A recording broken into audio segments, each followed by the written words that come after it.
G'day punters, welcome to the Mailbags preview show. We've got a couple of races we're going to preview from Flemington Race 3 and Race 5, as well as Race 5 from Doomben. We'll be providing a bit of a staking plan, just trying to get things a bit more official as we head in towards spring. Big time for you. We're going to be making lots of cash. It's going to be great.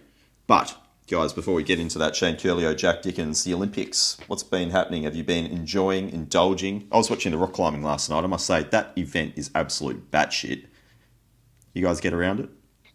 I didn't see the rock climbing. I do recommend anyone who's a bit of a human to go and check out the story behind the Indian skipper of the female hockey team. It's quite a tale, but I suppose it's all. You never thought it'd get better than Titmus and the swimmers, but Pistol Pete Bowl, he's dominated. Curls, thoughts? Far from it, Jack. He led and ran fourth off a slow tempo. Now, I said that. I say that because nothing has grinded or ground my gears like racing Twitter attributing racing vernacular to every event at the Olympics. Talk about wanting to just fucking end yourself. After every event, someone has to tweet, the wet track at the hurdles and he just slipped at the first and didn't handle the going and fucking pulled up with her. Right? Like, fuck up, idiot. It's not funny. It was funny the 57th time I read it on the first day of the Olympics. So it's sort of like, after the Italians won the 100-metre sprint and the high jump, I sort of lost interest. But I tell you what, Jack, Peter Bowl led and ran fourth. Now, every other Toowoomba athlete I know would have just kept running right through the line. No, that's a lie. Only if back late. Oh, sorry. Now, obviously, Peter was a bit wobbly on the fair late. Yeah, a bit wobbly.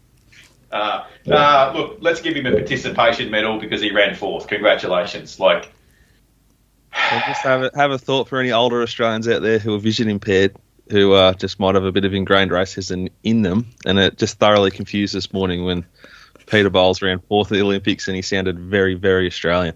But apparently he's a Sudanese Australian. Curly, are you an Italian Australian? Well, it depends on what generation I'm talking to. Like, people people a bit older, the older generation would think I am. But I don't know. I don't just see Peter Bowl as just an Aussie doing his best. 100%. I thought the way he spoke post the event was very, very I still beautiful. Feel like that we treat it like a novel, though, like it's a novelty thing. But he didn't. He was gutted with fourth. I just felt like in his mind he failed, but he exactly. still used that that opportunity to use words that unite Australia, don't divide Australia. He was an incredible human being. Good on him. Yeah, we've seen some great post-race interviews on that sort of stuff. About athletes genuinely feeling the love from. On that, just I'm trying to keep this quick, but hasn't Jason Richardson got about 15 lengths on the bloke who was doing the pull? And is that because he spends his professional life interviewing tiny people who have no interest in communicating and giving him anything with which to work with, versus these young athletes who are using this opportunity to further their profile and gain recognition, which will equal cash? Has Richo's education in the racing system just made him one of the elite broadcasters? He is. You take it for granted when you're watching .com. He's dominated over there. Dominating along with the master. Bruce and Hamish last night. And in case you missed it, just turn on Twitter. No, it's good. It's unbelievable, eh? It's good. Did anyone talk to their partners at home, do you reckon, anymore? Anyway, the best thing about it is that we all give a shit right now, and then we won't give a shit about them for another 4 years. So I look forward to the 4 years off, and then actually it's only 3 years to the next Olympics, and we'll re-engage then. Paddy. Go and run and swim for exercise and fitness. See you in 3 years. Yes, indeed. They're actually talking with Dani Titmus. I don't think she had been out of the pool for more than 2 weeks since she was 7, I think she said. And now she has to spend 2 weeks in quarantine, so good luck to her and the rest of the athletes going stir crazy and not overindulging in the Olympic Village like any other year on record. That's probably probably a little bit difficult to deal with. I would be going stir crazy. Flemington Race 3, Jack Dickens, Lombardo's favourite at $3.70 from Zesty Bell at $6.50, Overkill at $7.50. The rest are in double figures. It's a really big field. What's the angle? Big field, so anticipating decent speed here. Zootons, Ashford Street, Madame Baioli, Lombardo, Overkill, high risk. Sort of the speed, I think Rolling Moss, Lady Pluck, Abseiler, and La Bella Costa next. Now, the horse that we've backed already, we took $8.50 and $9. It's into $6.50 now. That's number 14, Zesty Bell. Zesty Bell gets possibly the biggest upgrade of rider in Victoria at the moment. Opperman off, D-Lane on. For those younger blokes out there, younger guys or girls who are playing a bit of FIFA or something, this is like a guy you've drafted who's come into your system with no player picture, just he's like black or white sort of thing, and he's a 67 and 80. He could 67, 70, and he could end up being a superstar, but he's not yet. D-Lane's, Zatan or something, he's an 88, 90 sort of operator, and this is a big upgrade. This horse has won down the straight before. Peter, you and I remember that very, very well. That was second up last prep. This is third up. It was an absolute barrier trial last time. Not suited. Was good first up. Was good enough second up. The jockey switch signals a big amount of intent for me, and back to a track where it's trained and a track where it's won before, and importantly won down the straight, which is a big thing I like to find when we're betting down the straight, which we're going to be talking about these two races today. Number 3, Zorro's Dream, keeps Will Price, who... Oh dear. I didn't like the ride last time, and I'm not going to suffer it again this time, but I think it is a backable price if you do want to follow up. I think it's about the right price right now. I do think there'll be good speed here, but I don't want to be worse, like back near the tail, which is where particularly Mo Deer, who's a good track and trip horse, will be. There's a Hobson horse here, number 12. For whatever reason, the Hobson horses go good down the straight. They always do, and Newitt is riding, who is flying. Pay some respect to it. And again, with Zorro's Dream, I thought I could let it go without us, just with barrier 2 down the straight in a big field. If they did hug the inside and the rails out 10 here, it's in an awful position for young Will Price. Whereas, whatever way they go, D-Lane from 19, 8 times out of 10, I want to be outside on the grandstand side down the straight, and that's where we're going to be here. I think we'll be sort of 3 or 4 pairs off the lead, and we'll be winning with number 14, Zesty Bell. Full stop. Okay, that's Flemington Race 3 down the straight. We'll go to Race 5 on the card, which is a Benchmark 84, also down the straight, 1,100 metres, once more. Deep speed for Carr and McAvoy. Equal favourite with Oxley Road for Nolan and Moody. Both around 4:40, best available Thursday morning. Kalkani Royale, Will Price, $7.50 for Corstons. Miss Albania, it's a horse. $8 for Liam Rhoden and the guy whose name I can't pronounce, so I won't. I drove myself into a hole deep. there. For anyone who's a ingrained sickness sufferer in Victoria, that's deep speed for McAvoy, not deep force, which is this horse. McAvoy with a post-race report for Deep Force. What an appalling piece of horsemanship and riding this was by Fred Kersley, who's got the audacity to come back in and say he was on a nice piece of grass where all the winners were coming from on the turn. And the horse didn't have the explosive finish. What an idiot. That'll be his last ride for me. He had an opportunity to come back and get in and have some cover, but elected to sit out there and kept pressing on the horse who didn't have the speed to go forward. So he's suggesting the horse needs blinkers. I'm suggesting Fred Kersley needs a blindfold. So please don't judge your horse on today. Thank you. Evidently, Fred was right. Yeah, he was right. Because that horse was sold for $10,000 to Hobson and put in an awful performance first up for Hobbo at Swan Hill a couple of weeks ago. So 1 to Fred, 0 to Tony. And it's now been speared from the Hobson yard to Chris Haywood. There you go. So probably a little run. bit harsh there on Fred, but if you're getting excited that might be the old owner update horse, it's not. This is Deep Speed with less convictions than Deep Force. Okay, so I'm confused now. I've gone cross-eyed. Who are we backing? Not that horse. Okay. We're gonna. So in the previous race, Peter, we're going to have $100 straight out at the 650 on Zesty Bell, right? Yep. This race, we're going to have $50 on 2 horses. We're going to back number 8, Kilcarny Royale, and number 15, Miss Albania. Ooh. Miss Albania has Liam Rhoden, which is a little bit scary, but on speed, doesn't have to overthink this. Just go as sort of quick as you can. Keep the horse in a nice rhythm. I think Enver Jusevic is absolutely airborne, and the horse will go big. Kevin Corson's is a very good trainer, and we've got Will Price. Now, Will Price can sit behind a good amount of speed here. I think it sits in the 2nd or 3rd pair. It's deep in a preparation. This is probably the last time I want to be with it, but it's just it's a box-ticking horse here at the price. I thought it'd be half the price they went up. It's had one go track and trip for a second. That was a decent performance behind Paul's Regret, which we backed that day. And if you remember, like, it was absolutely steamed, Paul's Regret. It was a massive, massive go. The form, like, this Kilcarny Royals ran 4th at Cranbourne to Ancestry. Like, Ancestry was running around group races, decent ones last prep. I think this horse is flying and in the right camp to sort of maintain the preparation. And then the other horse we're going to be with is Miss Albania, who was absolutely not suited at all. I think it was a pretty good race there, first up at Caulfield. The winner was Plaquette, was Ollie, who gave that sneaky ride, avoiding the win up the inside. Jay Carr and a couple others swooped from the outside. Miss Albania sat in the lead. The first and second horses swooped from last, so it's not suited in that race shape. Favourite to be suited here. Its form is strong.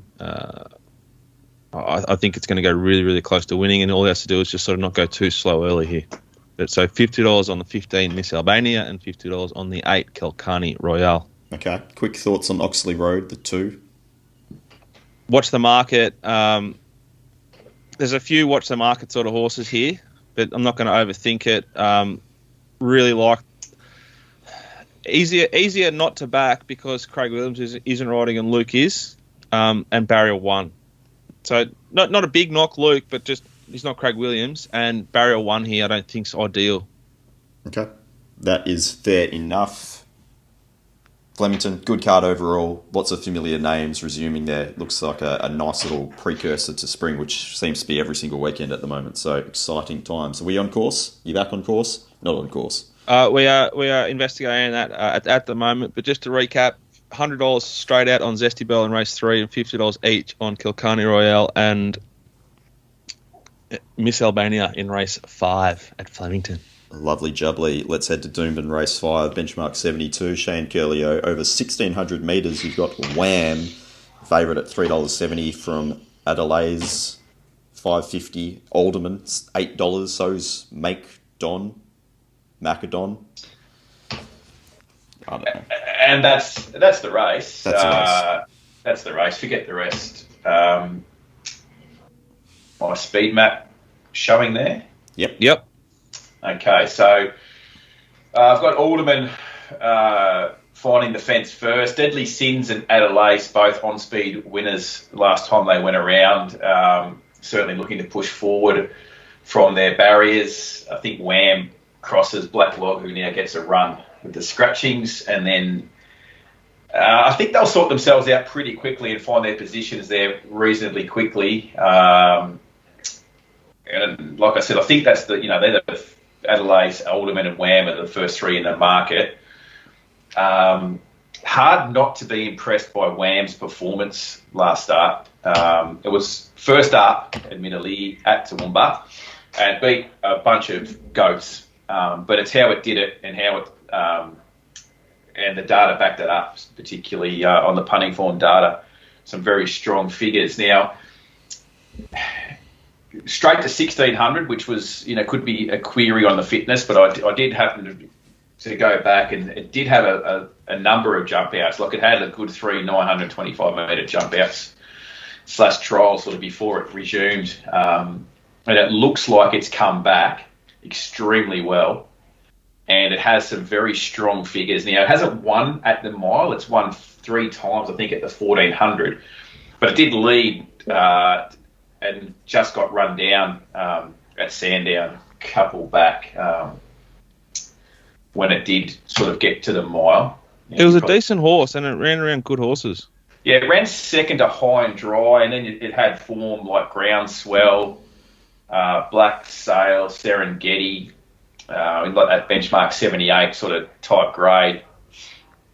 So it wasn't sort of far off, and it's just sort of come here, and it looks to improved a little bit with Hatchie on it. I think it was with Hatchie training it. Like I said, it had plenty of trials and jump outs, and it did put him away pretty comfortably.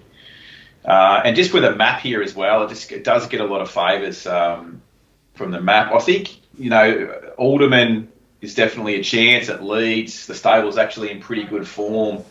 James Orman's riding in good form as well. And then you've got Adelaide, who was a last start winner when it was able to find the front and dictate on a track that sort of suited on-speed runners that day. So they're all pretty well exposed, those horses. And I know Wham, I know it is sort of like 6-year-old or whatever it is, but it just looks like one of those horses that it's just extremely well placed here coming from Melbourne, to dropping grade to this sort of, it's only a 72 on a Saturday. So it's not as if it's like a genuine proper Saturday race. It's still a 72. So plenty of favours there. Marked at $3, taken around $4.20.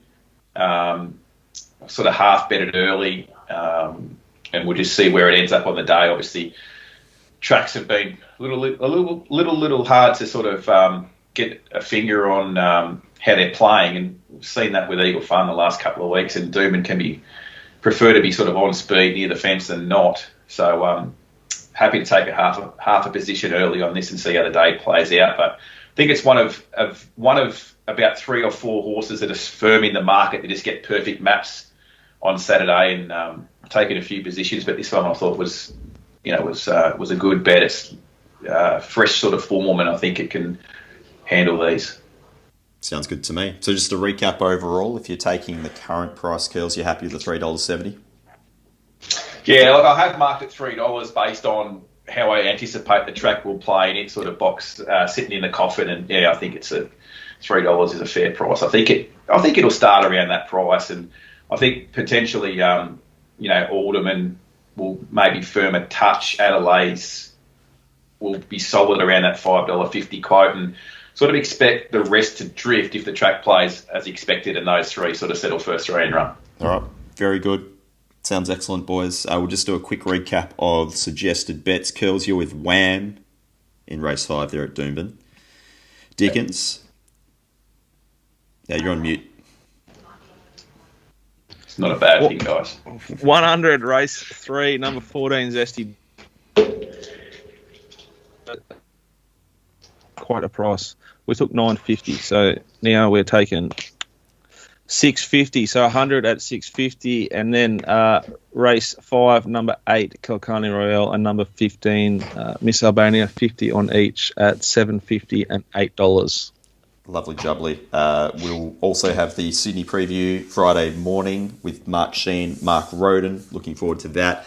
There'll be Mounting Yard Mail from Belmont. Might be the last time I'm out there for the next little while. I'm not sure. Maybe not. No one knows. It's COVID. Qantas has been cancelling flights. I might not actually be able to leave the state. But anyway, all the more betting for me. And Curls, you've got Doomben, Toowoomba and Gold Coast. Yep. Bloody outstanding. All right, boys. Go well. Goodbye for now. Bye for now.